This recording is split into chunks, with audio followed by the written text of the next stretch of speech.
देखिए, आपको board exam के लिए सामाजिक विज्ञान के केवल इतने क्वेश्चन पढ़ के जाने हैं। बस ये जो प्रश्न मैं आपके सामने प्रस्तुत कर रहा हूं, इन प्रश्नों को आपको बोर्ड एग्जाम के लिए तैयार करके जाना है। और देखिए, आप जब इन प्रश्नों को तैयार कर लेंगे तो इससे बाहर कोई भी प्रश्न आपके बोर्ड एग्जाम में नहीं पूछा जाएगा।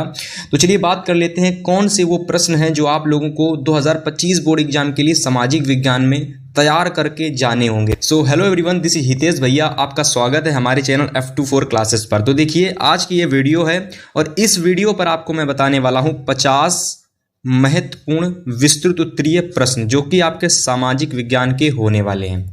देखिए, सामाजिक विज्ञान के ये वो प्रश्न हैं जो प्रति वर्ष बार बार पूछे जाते हैं। ठीक है, एक एक करके मैं आपको हिस्ट्री, ठीक है, आपकी जो इतिहास है, ठीक है, इसके बाद जो आपकी भूगोल है, जो आपकी नागरिक शास्त्र है, जो अर्थशास्त्र है, इन सभी के जितने भी इंपॉर्टेंट क्वेश्चन थे सभी को इस वीडियो में शामिल किया गया है। ठीक है, तो सबसे पहले हम यहाँ पर आपको बताने वाले हैं जो चैप्टर है आपका, यानी जो आपकी ये भाग है, यूनिट है इतिहास, ठीक है, यानी हिस्ट्री जिसको हम लोग कहते हैं। तो हिस्ट्री के जितने भी इंपॉर्टेंट क्वेश्चन हैं उन सभी को यहाँ पर हम सबसे पहले बताएंगे।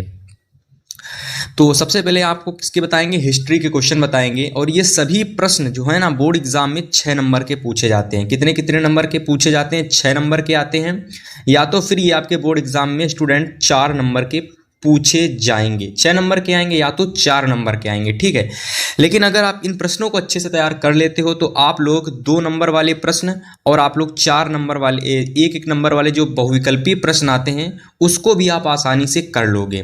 ठीक है, तो चलिए सबसे पहला प्रश्न आप लोगों का हिस्ट्री का पहला क्वेश्चन देखिए क्या है कि फ्रांस की क्रांति कब शुरू हुई, यानी जो फ्रांस की क्रांति हुई थी ये कब शुरू हुई थी। ठीक है, और इसका शुरू होने का जो मुख्य कारण था वो क्या था, आपको वो भी बताना है। ठीक है, इसके स्टार्ट होने का यानी इसका प्रारंभ होने का मुख्य कारण था क्या था, आपको वो भी बताना है। देखिए, ये प्रश्न जो है ना 2 तरीके से पूछा जाता है बोर्ड एग्जाम में। ठीक है, लेटेस्ट क्वेश्चन है, 2024 बोर्ड एग्जाम में जरूर पूछा जाएगा। ठीक है, और मैंने यहाँ पर लिखा नहीं है, मैं आप लिख सकता था कि वेरी इंपॉर्टेंट 2022-23 में पूछा गया है, लेकिन मैं आपको बता चलता हूँ कि भाई जो भी प्रश्न है, जो भी जिस वर्ष में पूछे जाएंगे, मैं उसका आप सभी लोगों को संकेत बताता चलूंगा।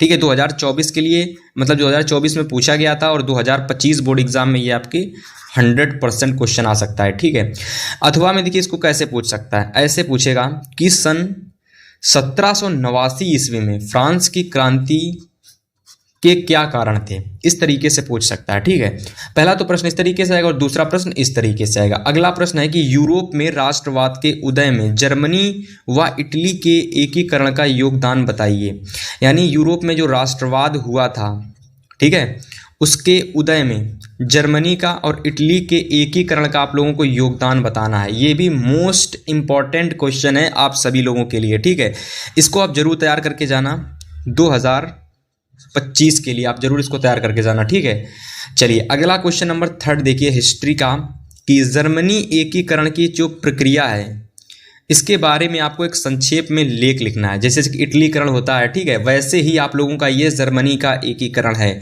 और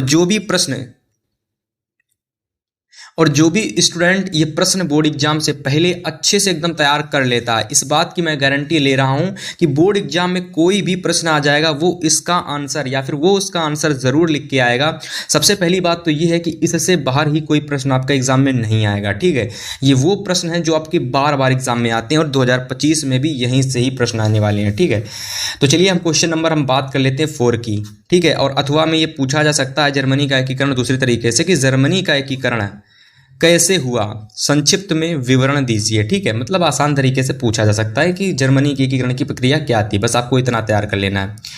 अगला प्रश्न है देखिए, राष्ट्रवाद से क्या तात्पर्य है? यूरोप में राष्ट्रवाद के उदय होने में कौन सी परिस्थितियां सहायक हुई? यूरोप में राष्ट्रवाद, ये भी आपके 2025 के लिए बहुत ज्यादा इंपॉर्टेंट क्वेश्चन है। ठीक है, चलिए 5 नंबर प्रश्न को देखते हैं कि इटली के एकीकरण की जो प्रक्रिया है इसको आपको संक्षेप में लिखना है। अब मैंने आपको बताया था ना कि भाई जो इटली का एकीकरण है वो भी बोर्ड एग्जाम में आता है, तो ये इटली का आप लोगों का एकीकरण है। ठीक है, तो इस तरीके से ये 5 प्रश्न सबसे पहले आपको अच्छे से इनका स्क्रीनशॉट ले लेना है क्योंकि ये 5 प्रश्न बहुत ज़्यादा एग्जाम में पूछे जाते हैं। तो चलिए अब मैं आपको बताने वाला हूँ अगले इंपॉर्टेंट क्वेश्चन। चलिए अगला प्रश्न देखते हैं, क्वेश्चन नंबर 6 प्रश्न नंबर 6। प्रश्न नंबर 6 आप सभी लोगों का हिस्ट्री के दूसरे चैप्टर से लिया है, जो कि है भारत में राष्ट्रवाद। प्रश्न है आप लोगों का कि सत्याग्रह का क्या अर्थ है। महात्मा गांधी द्वारा चलाए गए जो 3 सत्याग्रह आंदोलन है उनका आपको विश्लेषण करना है, यानी उनको आपको संक्षेप में बताना है। देखो, जो महात्मा गांधी थे इनसे संबंधित बोर्ड एग्जाम में बहुत प्रश्न आते हैं हिस्ट्री से, ठीक है। तो ये सबसे ज़्यादा इंपॉर्टेंट क्वेश्चन है, ठीक है। तो आप लोगों को इस प्रश्न को अच्छे से 2025 के लिए तैयार कर लेना है, ठीक है। चलिए अगला प्रश्न देखते हैं। और महात्मा गांधी वाला ये जो प्रश्न है अथवा में ऐसे आ सकता है कि महात्मा गांधी की सत्याग्रह पर एक संक्षेप में निबंध लिखिए, ठीक है। इस तरीके से भी ये एग्जाम में आपके पूछा जा सकता है, ठीक है। फिर अगला प्रश्न देखते हैं 7 नंबर कि असहयोग आंदोलन किसने चलाया, यानी जो असहयोग आंदोलन था वो किसने चलाया था, ठीक है। ये भी महात्मा गांधी ने ही चलाया था। और मैंने आपसे बता रहा हूँ ना, महात्मा गांधी के हिस्ट्री से बहुत ज़्यादा क्वेश्चन आते हैं आपके बोर्ड एग्जाम में। तो महात्मा गांधी वाला ये प्रश्न और एक महात्मा गांधी वाला ये वाला प्रश्न कि असहयोग आंदोलन किसने चलाया, इसके किन्हीं 3 कारणों का आपको उल्लेख करना है, ठीक है। इसके किन्हीं 3 कारणों लिख लीजिए, यहाँ पर कारणों का उल्लेख कीजिए, इसका स्क्रीनशॉट ले लीजिए। अगला प्रश्न देखिए, अथवा में ये ऐसे पूछा जा सकता है कि महात्मा गांधी द्वारा चलाए गए असहयोग आंदोलन का क्या अर्थ है और इसके क्या कारण थे, ठीक है। ये प्रश्न आपके बोर्ड एग्जाम के लिए वेरी इंपॉर्टेंट है, इसको आपको एग्जाम से पहले बहुत अच्छे से एकदम तैयार कर लेना है, ठीक है। चलिए अगला क्वेश्चन नंबर 8 देखते हैं। 8 नंबर प्रश्न है हिस्ट्री का कि सविनय अवज्ञा आंदोलन से आप क्या समझते हैं और इस आंदोलन की सीमाओं पर एक संक्षिप्त टिप्पणी लिखिए। यानी इस आंदोलन की सीमाओं पर आपको क्या करना है स्टूडेंट, एक संक्षिप्त में टिप्पणी लिखना है, ठीक है। लिख लोगे। सविनय अवज्ञा आंदोलन हो गया, सबसे पहले इसको अच्छे से एकदम देख लो, तैयार करके ही जाना है। असहयोग आंदोलन हो गया, ठीक है, इसको एकदम बहुत अच्छे से तैयार करके जाना है। और एक आंदोलन और है आपका, ठीक है, नमक सत्याग्रह, ठीक है, नमक सत्याग्रह वो भी आपका आता होगा अभी यहाँ पर, तो उसको भी मैं आपकी बताने वाला हूँ। फिलहाल 9 नंबर क्वेश्चन है कि 1930 में महात्मा गांधी ने नमक को अपना आंदोलन का आधार क्यों बनाया और इस आंदोलन का क्या प्रभाव पड़ा, ठीक है। तो देखो वही इसमें आपको वही चीज़ लिखनी है जो नमक सत्याग्रह पर आप लिखोगे, ठीक है। 1930 में जो नमक सत्याग्रह हुआ था, जो भी नमक सत्याग्रह के बारे में आपको पता है वो सब आपको इस प्रश्न में लिख देना है, ठीक है। और ये प्रश्न 2024 के 2 से 3 सेटों में पूछा गया था नमक सत्याग्रह वाला, ठीक है। तो ये 2025 में भी भाई आ सकता है, तो इसको आप ज़रूर तैयार करके जाना है, ठीक है। 10 नंबर क्वेश्चन है कि भारत के स्वतंत्रता संघर्ष में गांधी जी के योगदान का, तो ये वाला प्रश्न भी आपको तैयार कर लेना है। चलिए अब हम बात करने वाले हैं अगले प्रश्न की, जो हमारा प्रश्न नंबर 11 है, ठीक है। जितने लोगों को यहाँ तक की प्रश्न सभी ने अगर स्क्रीनशॉट ले लिया भाई, तो इसके बाद के जो प्रश्न है उसको जल्दी से नोट करते चलिए, ठीक है। 11 नंबर प्रश्न है कि प्रथम विश्व युद्ध के पश्चात होने वाली आर्थिक महामंदी का भारत पर प्रभाव, यानी भारत पर जो प्रभाव पड़ा था उसका आपको संक्षिप्त में विवरण देना है, ठीक है। इस प्रश्न का अथवा प्रश्न इस तरीके से आता है कि महामंदी से क्या आशय है, यानी जो महामंदी से आपको पता, ये सारे प्रश्न सबसे पहली बात है कि आपको मिल जाएंगे यूट्यूब पर, ठीक है। यदि आपको इन प्रश्नों का उत्तर यूट्यूब पर नहीं मिलता है स्टूडेंट, तो आपको कुछ नहीं करना है, इन सभी का जो PDF है मैंने बना रखा है। लेकिन अगर आपने इस वीडियो को अच्छे से शेयर किया, लाइक किया, 1000 लाइक तक अगर आपने इस वीडियो को पहुंचा दिया, तो अगली वीडियो में इसका मैं सॉल्यूशन भी आपको प्रोवाइड कराऊंगा। लेकिन इस वीडियो को पहले पूरा देखना है, शेयर करना है और लाइक करना है, और जिन लोगों ने सब्सक्राइब नहीं किया, सब्सक्राइब करके कुछ कमेंट भी करना है, ठीक है। फिर मैं इसका आपको PDF भी दूंगा, सभी प्रश्नों का उत्तर के साथ PDF दूंगा, ठीक है। फिलहाल के लिए अथवा वाला प्रश्न आता है कि महामंदी से क्या आशय है, इसके मुख्य 2 कारण बताइए और इसके 2 प्रभाव भी लिखिए, ठीक है। इसको आप तुरंत नोट कर लीजिए। चलिए अब हम बात करने वाले हैं अगले प्रश्नों की। चलिए अब हमारा क्वेश्चन नंबर 12 है, 12 नंबर प्रश्न है कि विश्व अर्थव्यवस्था, इसके क्या कारण थे, यानी विश्व अर्थव्यवस्था के क्या कारण हैं, किन्हीं 2 का आपको उल्लेख करना है, ठीक है। तो इसको आपको तैयार कर लेना है। अथवा में ये प्रश्न इस तरीके से आता है कि विश्व अर्थव्यवस्था ने कैसे स्थान ग्रहण किया, इसमें तकनीकी का आपको योगदान बताना है, ठीक है। विश्व अर्थव्यवस्था most important question for 2025 board exam, ठीक है। अब इसको आप अच्छे से तैयार कर लीजिए। चलिए प्रश्न नंबर 13 की मैं बात करता हूँ। क्वेश्चन नंबर 13 है कि भारतीय अर्थव्यवस्था पर वैश्विक महामंदी के किन्हीं 4 परिणाम का उल्लेख कीजिए, ठीक है। यानी भारतीय अर्थव्यवस्था पर जो वैश्विक महामंदी आई थी उसमें आप लोगों को 4 परिणामों का उल्लेख करना है। ठीक है, क्वेश्चन नंबर 14, ब्रिटेन वुड्स समझौता के कर्म तथा उद्देश्यों का उल्लेख करें और ब्रिटेन वुड ट्वीन किसे कहा जाता है इसको भी आपको बताना है। और ये प्रश्न ब्रिटेन वुड्स समझौता मोस्ट इंपॉर्टेंट है, 4 नंबर वाला ये क्वेश्चन आप सभी लोगों का है। ठीक है, फिलहाल के लिए आप लोगों को क्या करना है, ये जो मैंने आपको 14 यानी ये जो 14 प्रश्न मैंने आपको बताए, 14 प्रश्न, ठीक है, ये आप लोगों के इतिहास के सबसे ज़्यादा पूछे जाने वाले प्रश्न हैं। केवल आपको इन 14 प्रश्नों को तैयार कर लेना है इतिहास के लिए, इससे बाहर कोई भी प्रश्न आपका एग्जाम में नहीं आएगा। ठीक है, चलिए अब मैं आपको बताने वाला हूँ जियोग्राफी। जियोग्राफी यानी भूगोल, भूगोल के वो प्रश्न बताने वाला हूं जो प्रश्न बोर्ड एग्जाम में बार बार पूछे जाते हैं। ठीक है, तो सबसे पहला प्रश्न आपको तैयार करना है कि मृदा संसाधन के महत्व का वर्णन कीजिए एवं किन्हीं 2 प्रकार की मृदाओं की विशेषताओं का उल्लेख कीजिए। सबसे पहले आपको मृदा क्या होता है ये बताना है। ठीक है, इस प्रश्न को आप अच्छे से तैयार कर लेना। ठीक है, चलिए, अथवा में ये प्रश्न ऐसे आएगा एग्जाम में कि भारत में मिट्टी के प्रकारों पर एक निबंध लिखिए। और ये प्रश्न ये टाइप जो है ना, भारत के मिट्टी के प्रकारों पर निबंध लिखिए, ये प्रश्न मतलब अगर मैं आपको बताऊं तो प्रीवियस ईयर में लगातार ये प्रश्न आता है, हर एक सेट में, मतलब नहीं कह सकता लेकिन 2 से 3 सेट में तो प्रश्न पूछा जाता है। तो भाई 2025 में जरूर आएगा, तो आप इसको जरूर तैयार करके जाना। तो चलिए अब मैं आपको बताने वाला हूँ क्वेश्चन नंबर 16 नंबर प्रश्न हम लोगों का है कि भूक्षरण से आप क्या समझते हैं। यानी भूक्षरण का मतलब होता है भूमि क्षरण। भूक्षरण का मतलब क्या होता है, भूमि क्षरण। तो भूमि क्षरण से आप क्या समझते हैं और इसे रोकने के लिए कोई 4 आपको उपाय लिखने हैं। ठीक है, और ये प्रश्न भी आपको 2025 के किसी ना किसी सेट में ज़रूर देखने को मिलेगा। मैं केवल आपसे ये कहूँगा कि जो प्रश्न मैं आपको बता रहा हूँ केवल आपको उन प्रश्नों को एग्जाम के लिए तैयार करना है। ठीक है, चलिए अब मैं आपको बताने वाला हूँ अगला प्रश्न, क्वेश्चन नंबर 17 यानी अगला, भूमि संसाधन से क्या तात्पर्य है। भूमि संसाधन के कोई 3 महत्व का बताइए। इसमें आपको महत्व को बताना है भूमि संसाधन के। 18 नंबर प्रश्न, मृदा अपरदन क्या है। भारत में प्रचलित मृदा अपरदन के प्रमुख प्रकारों का वर्णन कीजिए। इसमें आपको जो मृदा का अपरदन होता है, ठीक है, यानी जो भूमि होती है वो किस तरीके से खत्म होती है, उसके 3 प्रकार आपको बताने हैं। चलिए 19 नंबर प्रश्न देखिए, मृदा अपरदन से आप क्या समझते हैं और मृदा अपरदन के लिए उत्तरदायी किन्हीं 3 कर्म का उल्लेख कीजिए। 3 कार्यों का उल्लेख कीजिए, 3 कार्यों का आपको इसमें उल्लेख करना है। 20 नंबर प्रश्न है यानी 20 नंबर क्वेश्चन है कि किसी अर्थव्यवस्था में कृषि का क्या महत्व होता है समझाइए। ठीक है, किसी अर्थव्यवस्था में कृषि का महत्व क्या होता है आपको ये समझाना है। 21 नंबर प्रश्न है कि गन्ने की उपज के लिए यानी गन्ने की खेती के लिए आवश्यक तापमान और वर्षा की दिशाओं का वर्णन करना है। ठीक है, और गन्ने लिख लीजिए।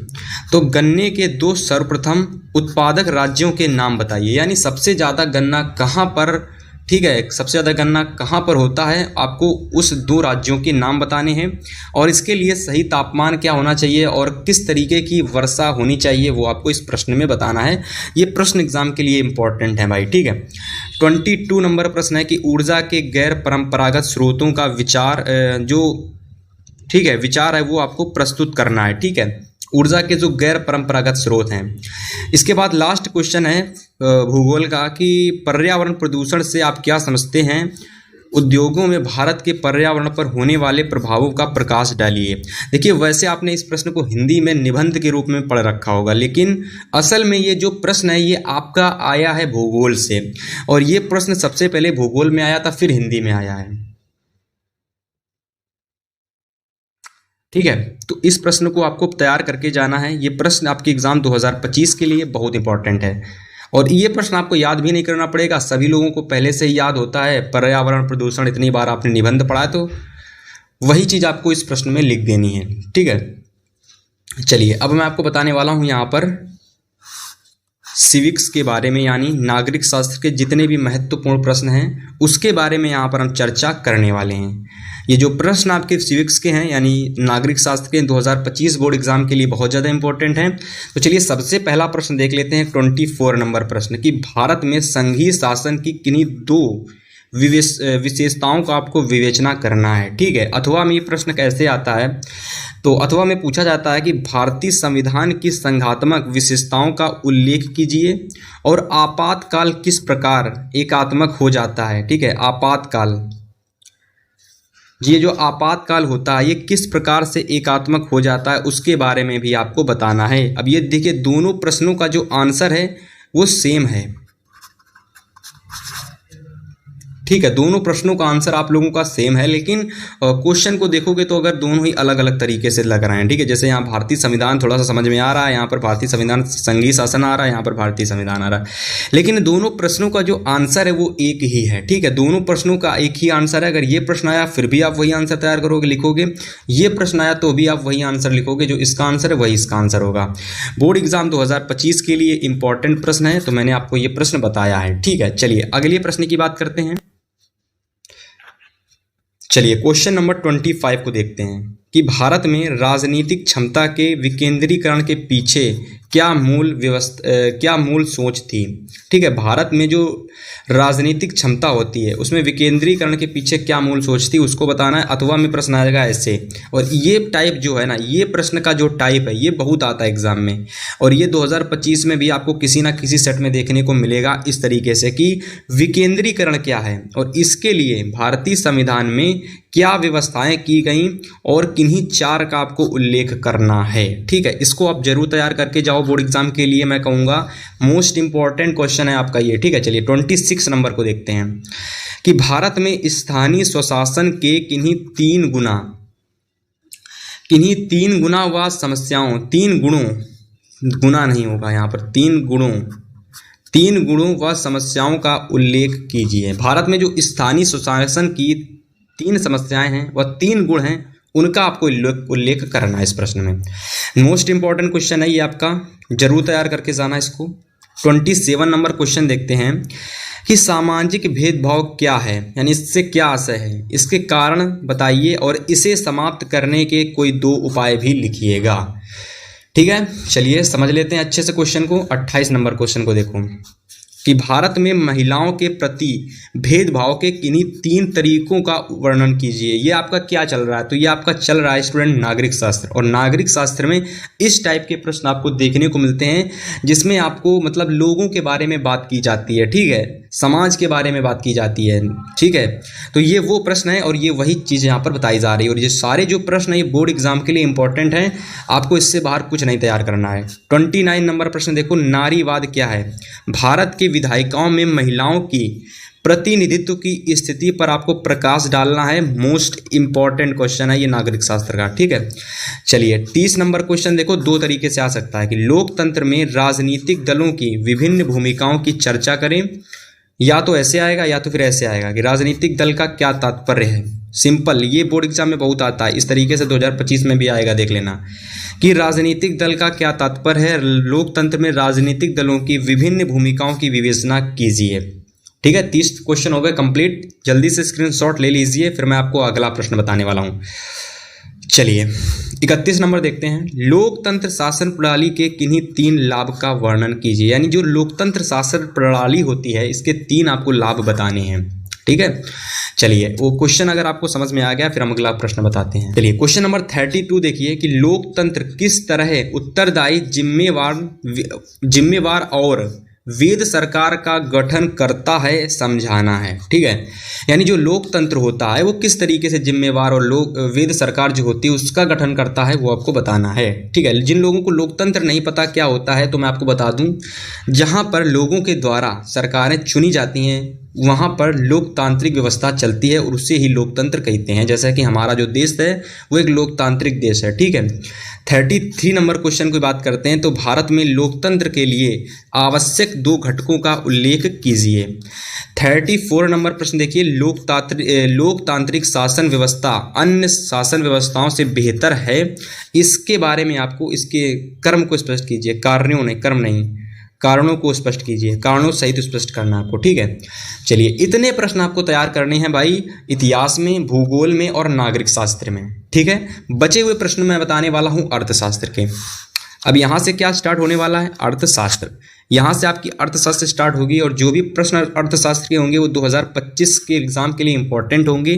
बाहर कोई भी प्रश्न आपका इससे नहीं जाएगा, ठीक है। चलिए 35 नंबर क्वेश्चन की बात करते हैं। तो पहला 35 नंबर प्रश्न है कि मानव विकास सूचकांक को परिभाषित कीजिए और मानव विकास के घटकों का वर्णन कीजिए। ये भी प्रश्न बहुत इंपॉर्टेंट है।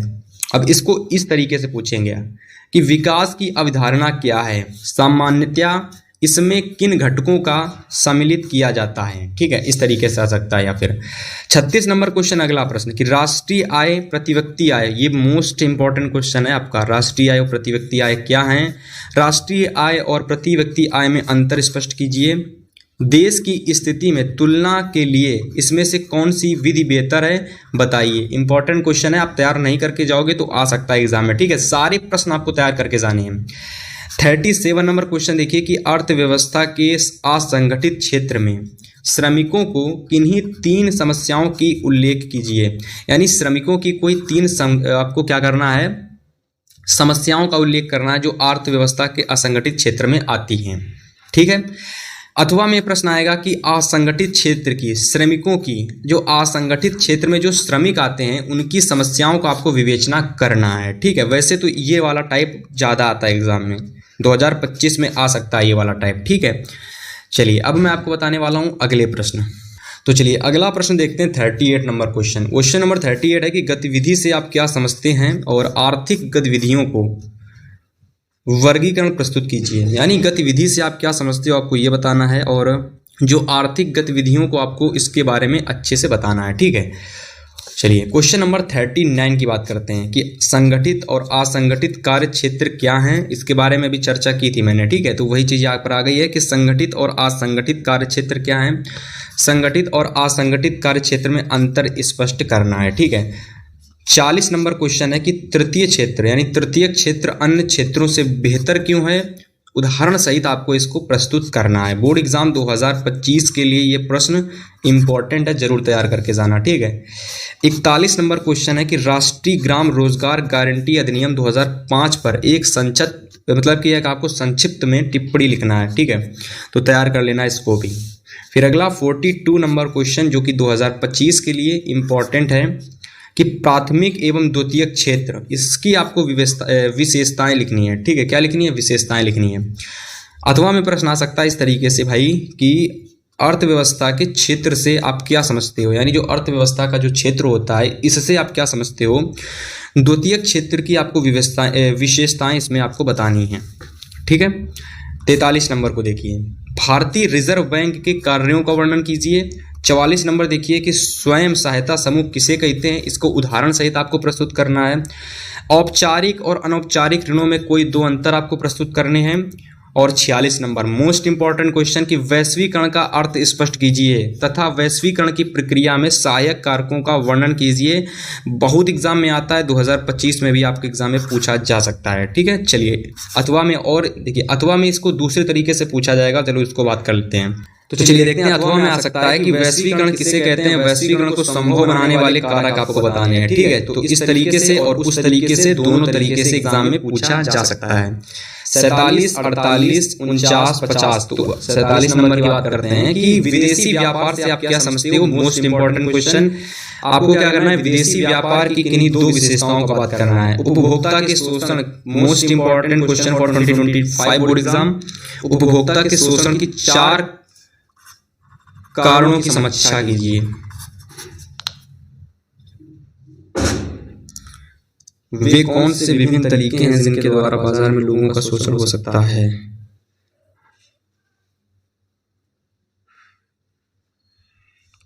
चलिए क्वेश्चन नंबर 48 को इस तरीके से पूछा जा सकता है कि वे कौन से विभिन्न तरीके हैं जिनके द्वारा बाजार में लोगों का शोषण हो सकता है, ठीक है। तो इसको तैयार कर लीजिए। उपभोक्ता के कुल कितने अधिकार होते हैं, ठीक है, अधिकारों का नाम लिखना है। और 50 नंबर प्रश्न लास्ट प्रश्न है कि भारत में उपभोक्ता आंदोलन को प्रारंभ करने के लिए उत्तरदायी कारणों का, ठीक है, कारण लिखो यहाँ पर, कारणों का व्याख्या कीजिए। तो फाइनली इस तरीके से इस वीडियो में जो प्रश्न आपको बताए गए हैं, ये प्रश्न आपके 2025 बोर्ड एग्जाम के लिए सामाजिक विज्ञान के सबसे ज्यादा 50 महत्वपूर्ण प्रश्न थे। अगर आप इनको तैयार कर लेते हो तो इससे कोई भी प्रश्न आपका बाहर नहीं जाएगा।